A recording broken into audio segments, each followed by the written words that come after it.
We're not searching for drugs or money here, If you let drugs slip past you, it's not that massive of a problem. But we're looking for explosives. You can't ever let anything slip past you.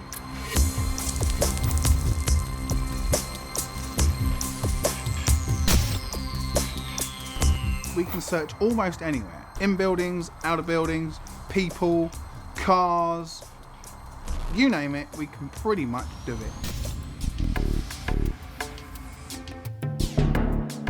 Using the dogs as a tool for searching, they can cover such a wide area in a fraction of the time a person can. He'll smell it from much further away than a person will detect with any of their tools.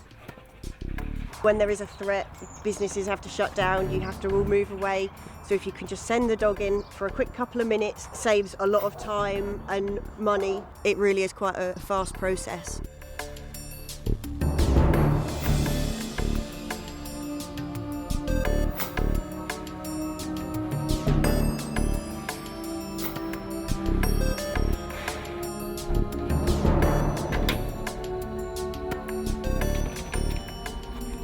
We do train our dogs with live explosives. Benefit is the dogs then know exactly what they're looking for.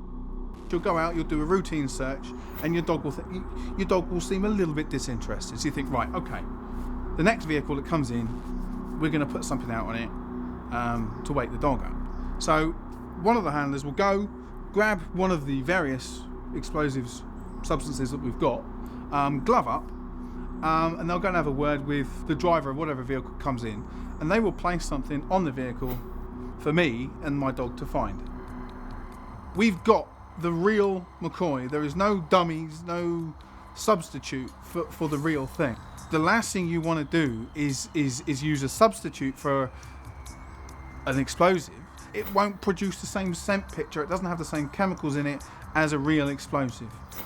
And the dogs benefit from that immensely. They're also trained on smaller quantities like what we call soaks. They're just little pieces of paper that are kept in with the live explosive.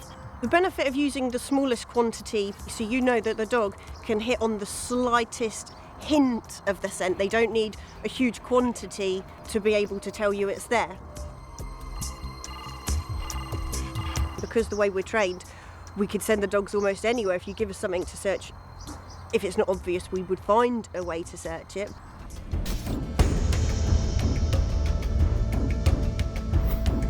We have 2 dogs each per handler because for some of the contracts that we do, it's quite a heavy day. So you basically can work one dog while the other rests, and you can rotate quite quickly. As soon as one has sort of said, Dad, I've had enough, I need to stop, okay, no problem. You can just put the dog in the back of the van and get your other one out. And he's fresh and eager because he knows the other one's been working. He knows that there's something going on. So he comes out of that van revving to go. He just wants to get on with it.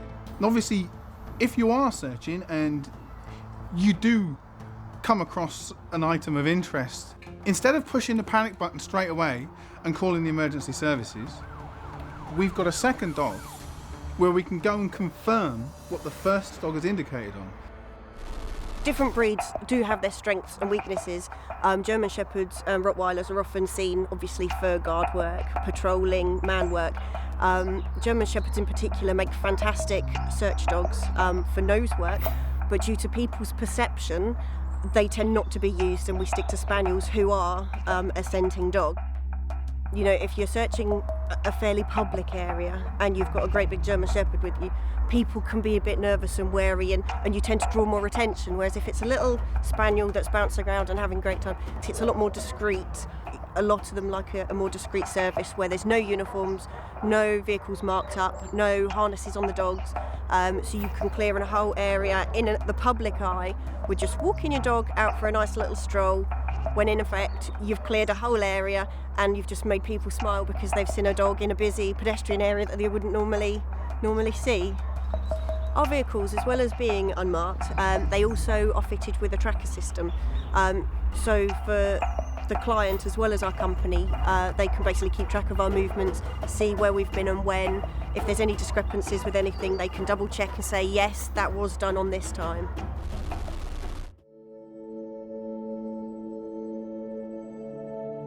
For the dogs, what we call work is actually the beginning of a play stage, because they think they're going out, they're going to find their tennis ball. When they hit a scent, they tell you it's there to get the ball. They work for nothing but a tennis ball and a cuddle at the end of the day. All they're doing is looking for that special scent that gives them the tennis ball. And the tennis ball is their entire world.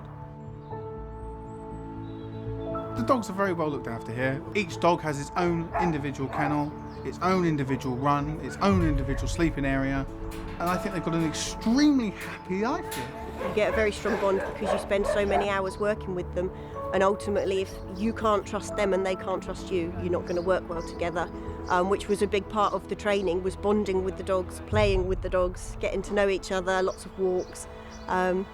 Without a bond, you haven't got a companion to work with, you haven't got a colleague that you can trust. They match the personalities of the dog with the personalities of the handler. That dog will stay with me for the rest of its working life.